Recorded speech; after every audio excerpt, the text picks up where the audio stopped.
नमः हरे हराय नमः। हरे कृष्णा। आज हम भगवत गीता अध्याय 16 श्लोक नंबर 3 सीखेंगे। चलिए शुरू करते हैं।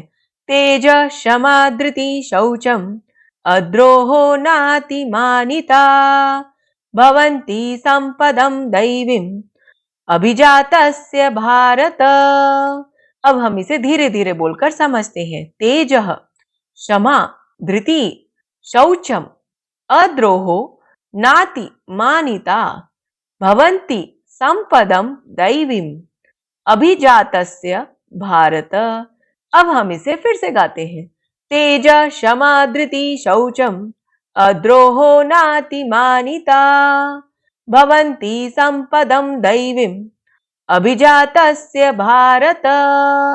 अब हम समझते हैं भगवान श्री कृष्ण इस श्लोक में किन गुणों के बारे में बता रहे हैं। तेज, क्षमा, धैर्य, पवित्रता, ईर्ष्या तथा सम्मान की अभिलाषा से मुक्ति, ये सारे दिव्य गुण हैं जो देवी प्रकृति से संपन्न देवतुल्य पुरुषों में पाए जाते हैं।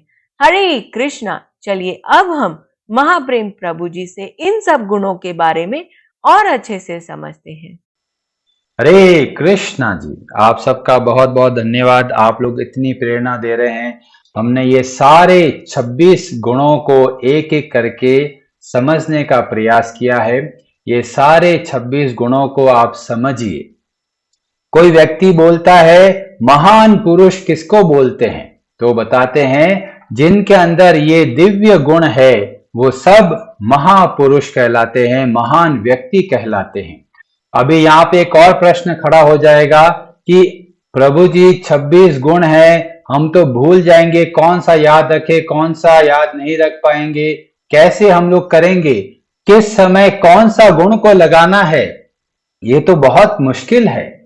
तो इसका उत्तर प्रहलाद महाराज बहुत सुंदर तरीके से श्रीमद् भागवतम में देते हैं कि ये 26 गुण कहां से आएंगे और कैसे हमारे अंदर वो स्थिर रह सकते हैं। तो वहां पर बताया गया यस्यास्ति भक्तिर भगवत्य अकिंचना सर्वै गुणैस्तत्र समासते सुराः। आपके अंदर थोड़े से गुण है, बाकी गुण नहीं है, क्या करें? तो बताया गया भगवान श्री कृष्ण की भक्ति कीजिए। जब भगवान श्री कृष्ण की भक्ति करते हैं तो हमारा मन शुद्ध होने लगता है। जितना मन शुद्ध होगा उतना हमारे अंदर ये सारे के सारे सद्गुण प्रकट होने लगेंगे। क्यों? क्योंकि ये सारे सद्गुण हमारे अंदर है। पर अभी क्या हो गया है? अभी हमारे मन के ऊपर गंदगी चिपक गई। किसकी गंदगी चिपक गई है? 6 शत्रुओं की। कौन कौन से?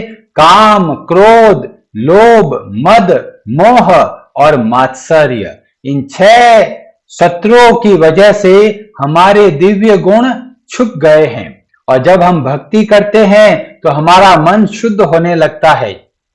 जितना मन शुद्ध होगा उतना हमारे अंदर ये सारे के सारे सद्गुण प्रकट होने लगेंगे। और यहाँ पर भगवान श्री कृष्ण बहुत अद्भुत 2 शब्दों का प्रयोग करते हैं। पहला जो शब्द है वह है संपदम। संपदम का मतलब होता है संपत्ति। कई लोग सोचते हैं अरे ये तो बहुत पैसों वाले लोग हैं, तो पैसों से कोई बड़ा नहीं बनता। बड़ा कैसे बनता है? गुणों के द्वारा। और गुणों को जो समूह है उसको बोलते हैं चरित्र। किसका कैसा चरित्र है उससे पता चलता है कौन व्यक्ति कितना बड़ा है। ये जो संपत्ति है ये आप भी धारण कीजिए और परिवार के अन्य सदस्यों को भी दीजिए। माता पिता बहुत मेहनत करते हैं, खूब पैसा कमाते हैं, सोचते हैं बेचारे बच्चों का आगे जीवन अच्छा रहेगा, इसलिए खूब सारा पैसा इकट्ठा करके बच्चों के नाम पे संपत्ति करके जाते हैं। पर उससे भी बड़ी संपत्ति है कि आप उनको चरित्रवान बनना सिखाएं। और चरित्रवान कैसे बनेंगे? भक्ति के द्वारा। तो आप सब इसका जो दायित्व है वह यह है आप खुद भी अच्छे से भक्ति करें और अपने जो परिवार के अन्य सदस्य है उनको भी भक्ति सिखाएं। ये सबसे बड़ी संपत्ति है जो एक माता पिता अपने पुत्र या पुत्री को दे सकते हैं। आप उनको संस्कार दीजिए, उनको बताइए क्या सही है क्या गलत, कैसे भक्ति करना है। और बोलने से काम नहीं चलेगा, पहले खुद के अंदर बदलाव लेके आएंगे, तब ही ये गुण हमारे अंदर आएंगे। जब ये गुण हमारे अंदर आएंगे तब ही हम ये गुण अपने परिवार के अन्य सदस्यों को दे पाएंगे। तो ये बहुत बड़ी संपत्ति है और यही वास्तविक संपत्ति है। इसलिए इस संपत्ति का आप अच्छे से अर्जन करें, इकट्ठा करें। और कैसे करेंगे? भक्ति के द्वारा। और दूसरा शब्द का प्रयोग किया, अभिजातस्य। अभिजातस्य मतलब प्रकट होना, उत्पन्न होना। तो प्रभुपाद जी बहुत अच्छे तरीके से तात्पर्य में बताते हैं कि आजकल जो है हम भूलते चले गए कि बच्चे पैदा कैसे होते हैं। हमारे 16 संस्कार है, उसमें जो पहला संस्कार है उसको बोलते हैं गर्भाधान संस्कार। उसकी एक विधि होती है, उसके द्वारा उत्तम पुत्र या पुत्री की प्राप्ति होती है, पर हम सब भूलते चले गए। और प्रभुपाद जी हमें बताते हैं कि जब कोई स्त्री पुरुष जो शादी करते हैं और पुत्र या पुत्री पाना चाहते हैं, उनको गर्भाधान संस्कार को समझना चाहिए और उनका पालन करना चाहिए। उसके द्वारा बहुत उत्तम कोटि के संतान प्राप्त होते हैं और इस तरह से धरोहर को आगे बढ़ाया जाता है। तो जो हो चुका है सो हो चुका है, पर अब जो आपको करना है वह है भक्ति करनी है। और ऐसा एक अद्भुत प्रसंग हमें देखने को मिलता है रामचरितमानस में। रामचरितमानस के उत्तर कांड के अंदर गरुड़ जी एक प्रश्न करते हैं कौवे से, जिनका नाम है काकभूषुंडी जी। और गरुड़ जी प्रश्न करते हैं और वो क्या कहते हैं, कहहि संत मुनि वेद पुराना, नहीं कछु दुर्लभ ज्ञान समाना। सारे संत मुनि वेद बोलते हैं ज्ञान के समान दुर्लभ कुछ नहीं है। सोई मुनि तुम सन कहेऊ गोसाई, नहीं आदर हेऊ भगति की नाई। पर हे काकभूषुंडी जी, मैं ये देखता हूं आप ज्ञान को आदर ही नहीं दे रहे, जितना भक्ति को सम्मान दे रहे हो। ऐसी क्या खासियत है भक्ति के अंदर जो ज्ञान में नहीं है? और काकभूषुंडी जी बहुत सुंदर तरीके से जवाब देते हैं। बहुत बड़ा प्रसंग है, उसमें बताते हैं भगवान की माया बहुत प्रबल है और जो ज्ञान मार्ग में चलने वाले हैं उनको किसी का सहारा नहीं होता, और इसीलिए माया कभी भी उनका मन को हरण कर लेती है और इसलिए सदैव उनको भटकने का, घिरने का भय रहता है। इसीलिए ज्ञान को उतना महत्व नहीं दिया। तो भक्ति में ऐसी क्या खासियत है? तो आगे चल के बताते हैं कि भगति ही स अनुकूल रघुराया। जब कोई व्यक्ति भक्ति करता है तो भगवान बहुत प्रसन्न होते हैं, और जब भगवान प्रसन्न होते हैं तो क्या होता है, ताते ते ही दरपति अति माया।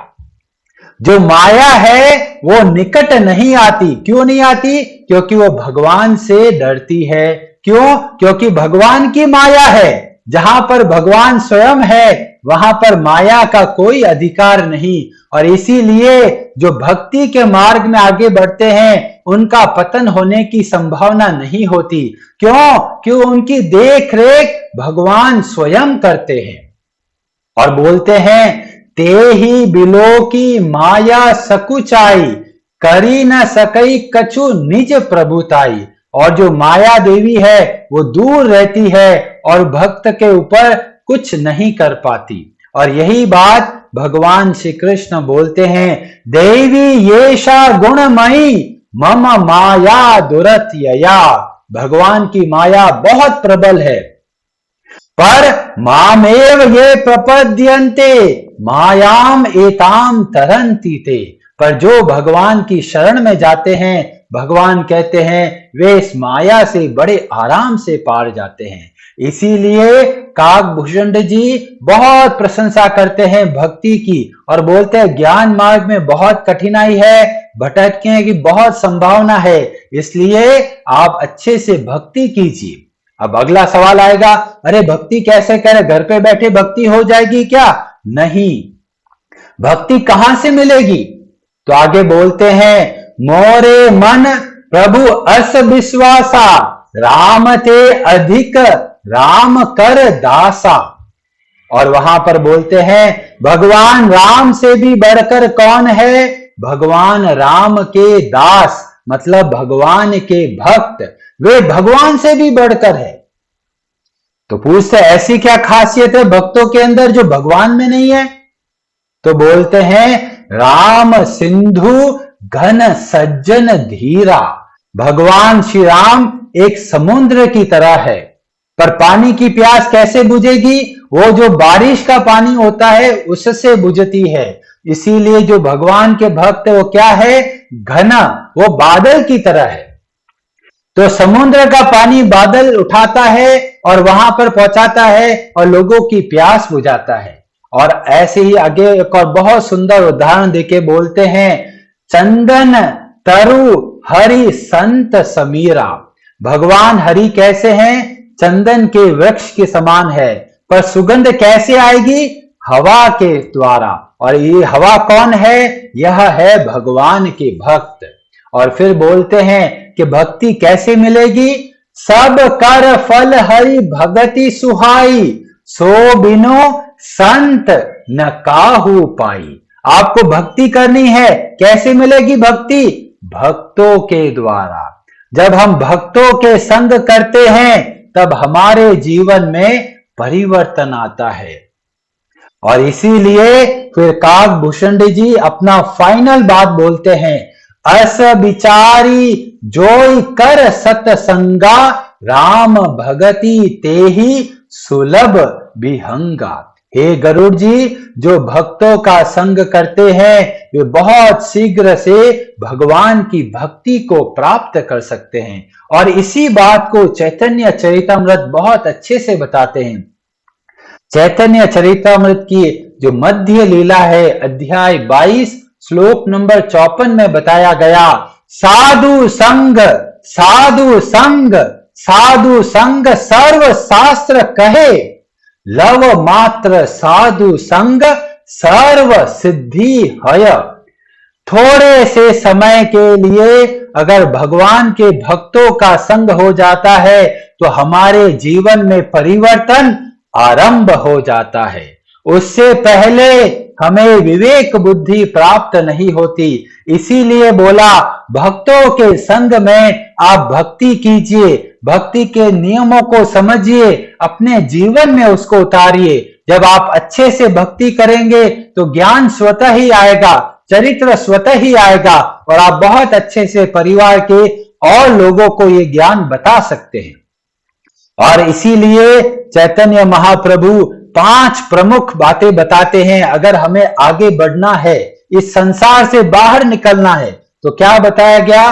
पहला बोलते हैं साधु संग, भगवान के भक्तों का संग कीजिए, उनसे कथा सुनिए, वो जैसा बताते हैं उसके अनुसार जीवन में बदलाव लेके आइए। जब साधु संग करेंगे तो स्वतः ही प्रेरणा मिलेगी। किसकी? नाम कीर्तन। भगवान के नामों का कीर्तन करेंगे, भगवान के नामों का जप करेंगे और उससे क्या होगा? भागवत श्रवण और भगवान की कथाएं सुनने में रुचि बढ़ेगी। भगवान क्या कहना चाहते हैं और उससे क्या परिवर्तन आएगा? मथुरावास। हम अपने घर को वृंदावन की तरह बनाएंगे, घर को भगवान की संपत्ति समझेंगे। घर भगवान की संपत्ति है, यह समझ के आप अच्छे से कार्य करेंगे। और कैसे करेंगे कार्य?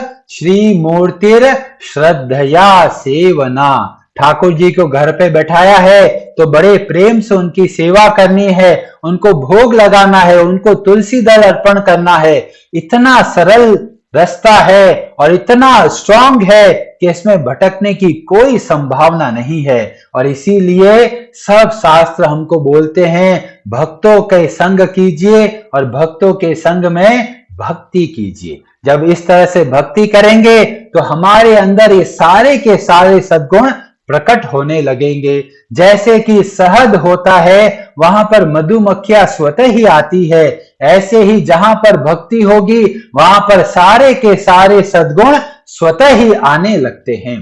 तो आपको सबसे प्रमुख जो कार्य करना है, नियम से भक्ति करनी है भक्तों के संग में।